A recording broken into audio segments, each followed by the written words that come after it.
Now that I'm done with it, I can't stop thinking about it. The first thing that I want to say is that if you are looking for a spoiler-free review of this series, you're in luck, because the first thing that I'm going to do is give you an overview of my spoiler-free thoughts on this series and who I think would really enjoy the books. After that, I'm going to go into a little bit more spoiler territory, but I will definitely let you guys know when that shift happens, so that if you don't want to know any spoilers, you can nope out immediately. Hey friends, welcome back to my channel. Today we are going to talk about one of the most unique fantasy series I have read in the last 5 years on Booktube, 5.5 years on Booktube. And that is the Books of Babel by Josiah Bancroft. Now, this is a series of 4 books. It's a finished series. And book 1 was a participant in the self-published fantasy blog-off years ago. And while it didn't win, it garnered the attention of Mark Lawrence, who is a well-known fantasy author in the community.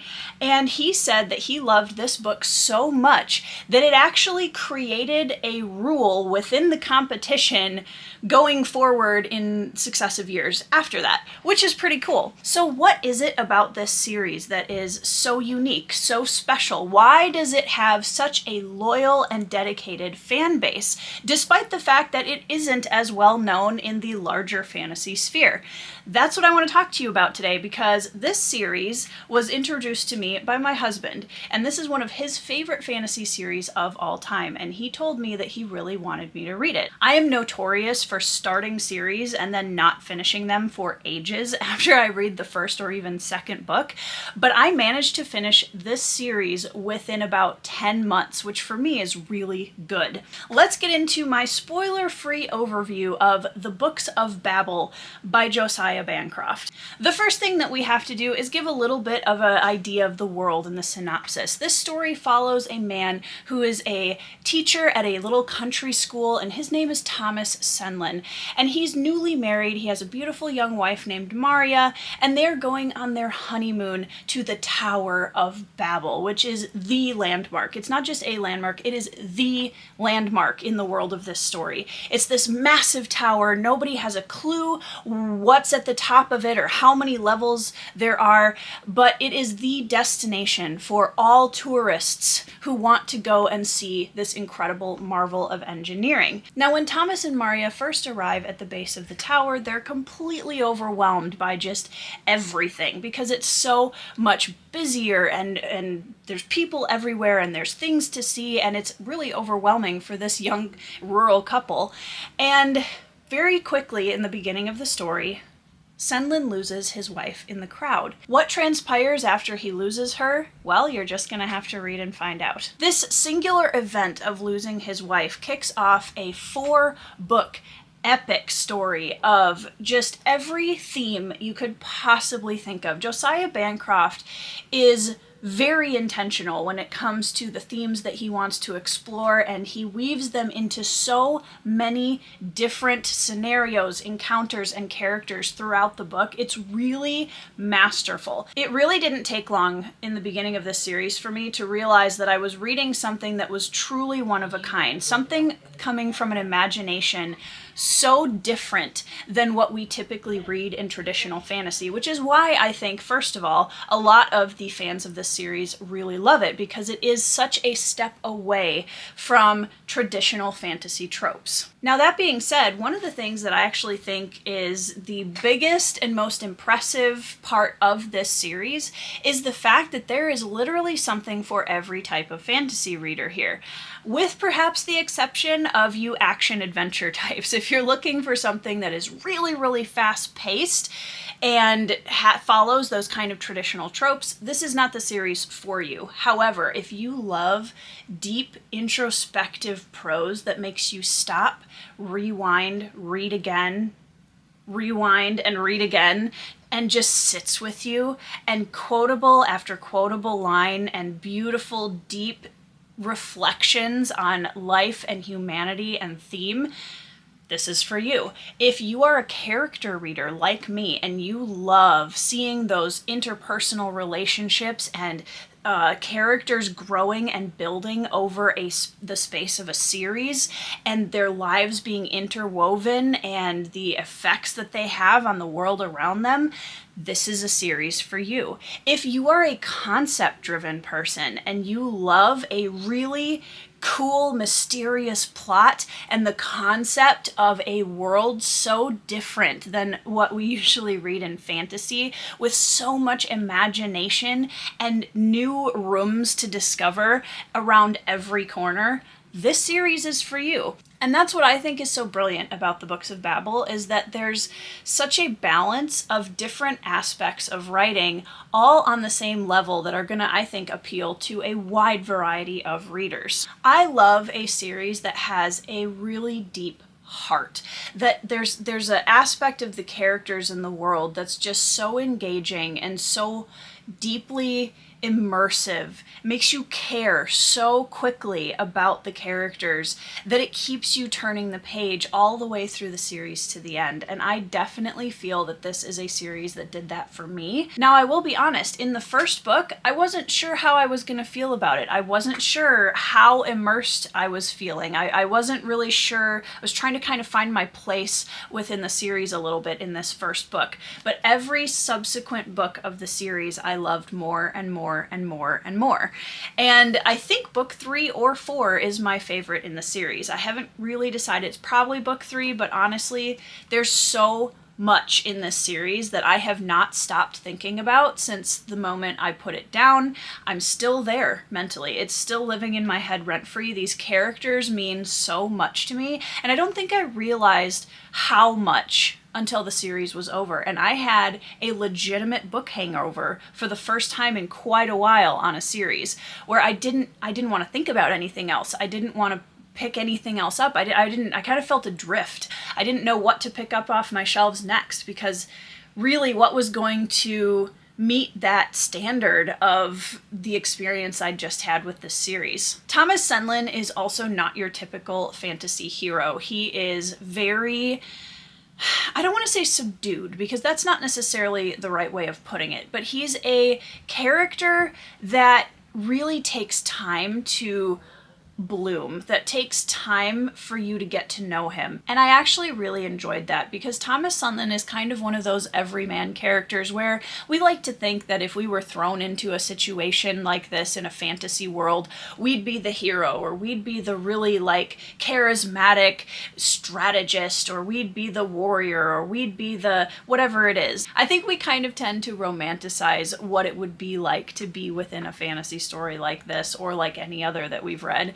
But Thomas Senlin, I think, really represents the everyman character who is stumbling through an absolutely impossible situation with the grit and determination and mistakes and flaws that I think a real person would struggle with.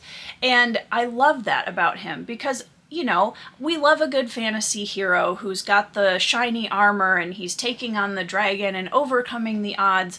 But I think sometimes it's the characters that are crawling up to that lip and hanging on by their fingernails that really engage with me the most, because I think they feel real, they'll feel authentic, and he makes mistakes and he stumbles and he does stupid things like we all would in situations where it's just completely beyond anything we've experienced or anything we were prepared for. So if I haven't encouraged you to try the Books of Babel at this point, I don't really know what else I can say. This is hands down one of the most unique fantasy series I have ever read.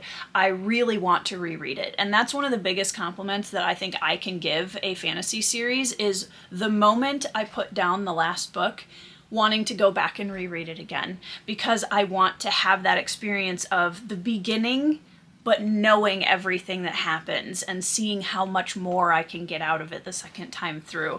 And I definitely will be rereading this series in the future. I cannot wait. I think it's going to be an even better experience of book 1 than I had the first time. And honestly, I think what had me struggling with my footing a little bit in the first book was that it is just so incredibly different. It's a world that asks you to just kind of let go and let Bancroft lead you through what's happening, what you're seeing, because it's so different than anything. Some of this stuff really is going to catch you off guard.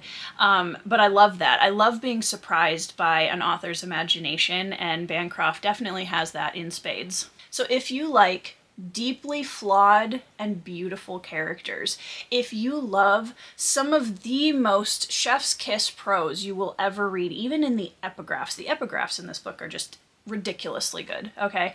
If you love imaginative, surprising concepts and world building, if you love a mysterious, tense plot that twists and turns and will take you directions you were not expecting whatsoever, this is a series that I highly recommend fantasy lovers to pick up. I think it's incredible, and I hope that if you haven't already, that you will give it a chance. For those of you who don't want spoilers, I'm going to talk a little bit about spoilers, but I would like to let you know that, so that if you don't want to hear spoilers, you can like the video, leave your comment below. I'd love to hear from you. And if you like the content, please subscribe to the channel. And that's all the procrastinating I'm gonna do. So if you're still here, let's get into some spoilers. I don't even know where to start, you guys. There's so much in this series that I want to go back and reread again, and I tabbed these books, I underlined, highlighted these books. I had so many notes on this series. One of the things that I really want to talk about is the characters, because as you guys know, that is my bread and butter for series. If I'm going to really love a fantasy series, it has to have characters that just pull me right into the story with them. And like I said before, in the first book, Senlin, I wasn't sure how I was going to feel about him being the protagonist, and it took me a little bit to buy into that. Once we started gathering the motley crew towards the end of book 1 and into book 2 and the following books, that's really when my investment spiked very fast. And that's just true to me, right? Because I felt like we got teased with the motley crew in book 1, but we really didn't get it until book 2. And I enjoyed book 2 way more than I enjoyed book 1 on my first read through. And as we continued to build and get those payoffs with the betrayals and the friendships and the building of all of the things throughout the series, I just loved them as a cast more and more and more. There are so many amazing characters in this book, and from the whole board, I don't really feel like there was a character in here who was a waste of space. Even the minor characters have such a life to them, which is so beautiful. Edith is amazing. I love Edith. She's a fantastic, strong female character who she's not sensationalized. She isn't unbelievable. She is also flawed, and I love that he gives us that introspection into Senlin and Edith and all of the other POV characters, that we really get to be inside their minds and their lives. I love that because I love to be up close and personal with the characters in a story, so I appreciated all of the insight that Bancroft was giving us throughout the series. Iron, love Iron. You know I love a barbarian character, and especially the relationship between Iron and Valletta throughout the series was just so beautiful, and I loved the wholesome energy of that. There's so much wholesome energy in this series in general with all of the main cast, and even the ones who really struggle with that loyalty still have kind of a wholesome, you can understand where they're coming from. You can understand the lives that they've been leading are really hard, and you want them to come together and succeed as a group, but that's not always what happens. And I think that Bancroft does such a good job of building character relationships, and that's what I left with out of this series, and that's what's still sitting in there, are these relationships between the characters. Now I do want to talk about book 4 a little bit, because I know book 4 is where a lot of people have major complaints about the series.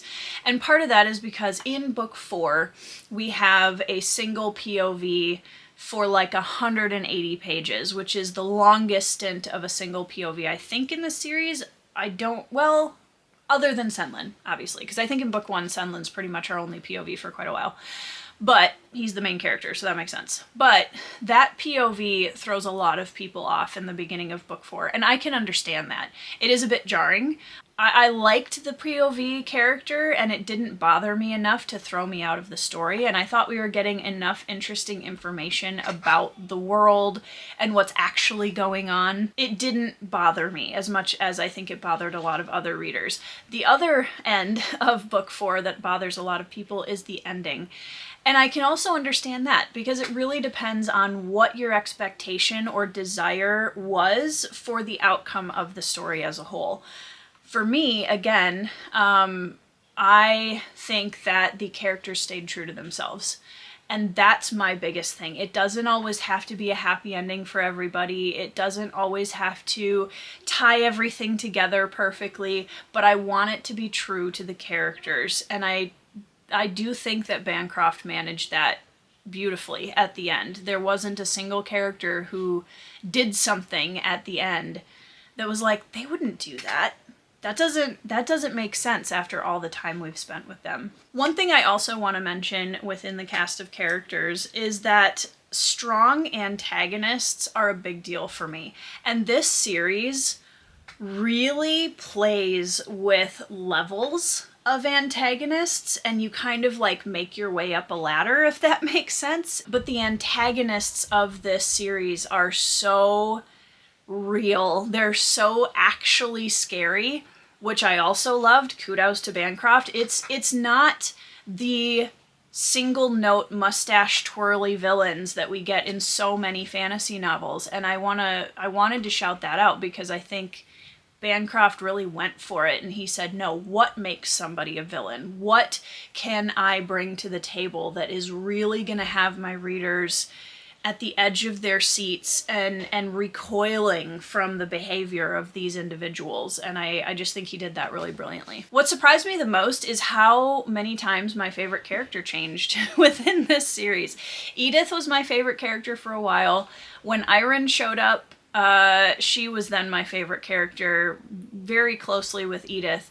But I think at the end of the series, I think the character that I love the most, the character that I think about the most, is actually Byron. I think Byron is one of the best fantasy characters I have read in a really long time. There's so many of those in this series. Some of the best characters I've read in fantasy in years are in this series.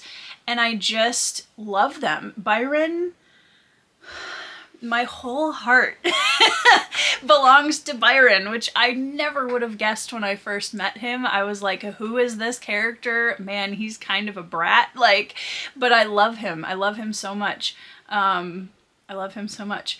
The Tower itself, and I know I've mentioned this in some of my wrap-ups of this series, the Tower itself, I'm not a conceptual reader very much, so I did have a hard time visually imagining what I was looking at through a lot of levels of the Tower. It was a little difficult for me to immerse in the world itself, which is why the characters were so important to me, because they kept me grounded through the parts where I was like, wait, what is happening? What am I looking at? I'm trying, but it doesn't really make sense.